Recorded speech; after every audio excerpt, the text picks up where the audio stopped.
महाराष्ट्रात आता प्रत्येक 500 मतदारांमागे कार्यकारी अधिकारी नेमण्यात येणार आहे। याप्रमाणे राज्यात सुमारे 1,94,000 विशेष कार्यकारी अधिकारी नेमण्यात येतील। प्रत्येक ठिकाणी 33% महिलांची नियुक्ती करण्यात येणार आहे। महाराष्ट्र सरकारने आज विशेष कार्यकारी अधिकारी नियुक्ती संदर्भातील सुधारित शासन आदेश जारी केला।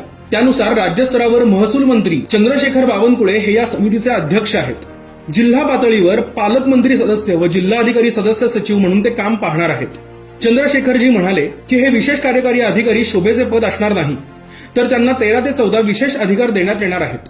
अनेक महत्वाच्या विषयांमध्ये, विकासाच्या विषयांमध्ये दक्षता समितीमध्ये विशेष कार्यकारी अधिकारीचे काम असून विशेष कार्यकारी अधिकारी शासनाच्या विविध योजनांमध्ये सहकारी म्हणून काम करणार आहे। प्रशासन आणि पोलिसांशी समन्वय साधणार आहे। शासकीय योजनांसाठी जी काही प्रमाणपत्र लागतात ती प्रमाणपत्र देण्याचा अधिकार या विशेष कार्यकारी अधिकाऱ्यांना असेल। तसेच विविध समित्यांमध्ये त्यांना स्थान मिळेल। सरकारच्या विविध कामांवर लक्ष देण्याचे अधिकार त्यांना असतील।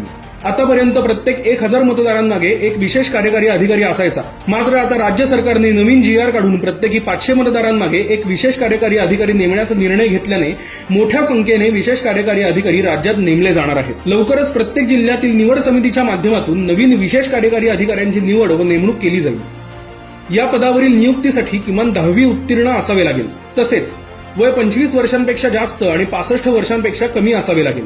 आणि सर्वात महत्त्वाचे म्हणजे यातील 33% जागा या महिलांकरिता राखीव असतील।